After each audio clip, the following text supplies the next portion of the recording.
Welcome back. Adichunchanagiri ಮಠಕ್ಕೆ ಎಚ್.ಸಿ. ಬಾಲಕೃಷ್ಣ ಭೇಟಿ ನೀಡಿದ್ದಾರೆ. ಚಲುವರಾಯಸ್ವಾಮಿ ಭೇಟಿ ನೀಡಿದ್ದಾರೆ.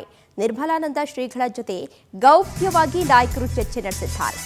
ಆದಿಚುಂಚನಗಿರಿ ಮಠಕ್ಕೆ ಬಾಲಕೃಷ್ಣ ಹಾಗೂ ಚಲುವರಾಯಸ್ವಾಮಿ ಭೇಟಿ ನೀಡಿದ್ದಾರೆ. ನಿರ್ಮಲಾನಂದ ಶ್ರೀಗಳ ಜೊತೆ ಗೌಪ್ಯವಾಗಿ ನಾಯಕರು ಮಾತುಕತೆಯನ್ನು ನಡೆಸಿದ್ದಾರೆ.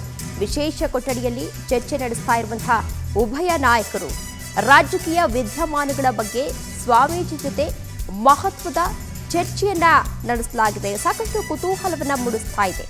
ಈಗ ಒಂದು ಕಡೆ ಸಂಪುಟ ವಿಸ್ತರಣೆಯಾಗಿದೆ, ಮತ್ತೊಂದು ಕಡೆ ಸಂಪುಟ ಟೆನ್ಷನ್ ಕೂಡ ಶುರುವಾಗಿದೆ. ಕೆಲವೊಂದಿಷ್ಟು ಶಾಸಕರು ಅಸಮಾಧಾನವನ್ನ ಕೂಡ ವ್ಯಕ್ತಪಡಿಸ್ತಾ ಇದ್ದಾರೆ.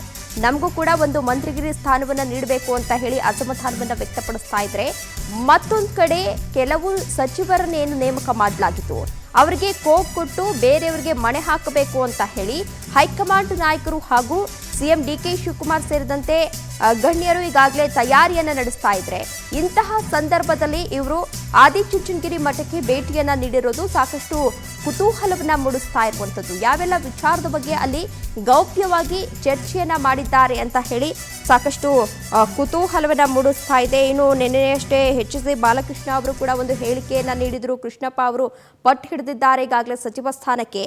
ಹಾಗಾಗಿ ಹೈಕಮಾಂಡ್ ನಾಯಕರು ಯಾರೇ ಹೇಳಿದ್ರು ಕೂಡ ಅವರು ಸ್ಥಾನವನ್ನ ಬಿಟ್ಕೊಡ್ಬೇಕಾಗುತ್ತೆ ಅಂತ ಹೇಳಿದ್ರು. ಅದರ ಬೆನ್ನಲ್ಲೇ ಇದೀಗ ಮಠಕ್ಕೆ ಭೇಟಿ ನೀಡಿರುವುದು ಸಾಕಷ್ಟು ಕುತೂಹಲವನ್ನ ಮೂಡಿಸ್ತಾ ಇದೆ. ಅಲ್ಲಿ ಹೋದಂತಹ ಸಂದರ್ಭದಲ್ಲಿ ಏನು ಮಾತಾಡಿರಬಹುದು, ಯಾವೆಲ್ಲ ವಿಚಾರದ ಬಗ್ಗೆ ಚರ್ಚೆ ಮಾಡಿರಬಹುದು ಅಂತ ಕುತೂಹಲ ಮೂಡಿಸ್ತಾ ಇದೆ. ದೃಶ್ಯಾವಳಿಗಳಲ್ಲಿ ನೀವು ಕೂಡ ಇದೀಗ ಗಮನಿಸ್ತಾ ಇರಬಹುದು. ಮಠಕ್ಕೆ ಹೋದಂತಹ ಸಂದರ್ಭದಲ್ಲಿ ಸ್ವಾಮೀಜಿಯವರು ಎಚ್.ಸಿ. ಬಾಲಕೃಷ್ಣ ಅವರಿಗೆ ಒಂದು ಹಾರವನ್ನ ಹಾಕುವ ಮೂಲಕ ಅವರನ್ನ ಸ್ವಾಗತಿಸ್ತಾರೆ. ಅದಾದ ಬಳಿಕ ಇಬ್ಬರೂ ನಾಯಕರು ಕೂಡ ಅಂದರೆ ಚಲುವರಾಯಸ್ವಾಮಿ ಜೊತೆಗೆ ಎಚ್.ಸಿ. ಬಾಲಕೃಷ್ಣ ಇಬ್ಬರು ಕೂಡ ಗೌಪ್ಯವಾಗಿ ಮಾತುಕತೆಯನ್ನು ನಡೆಸಿದ್ದಾರೆ ಎನ್ನಲಾಗ್ತಾ ಇದೆ.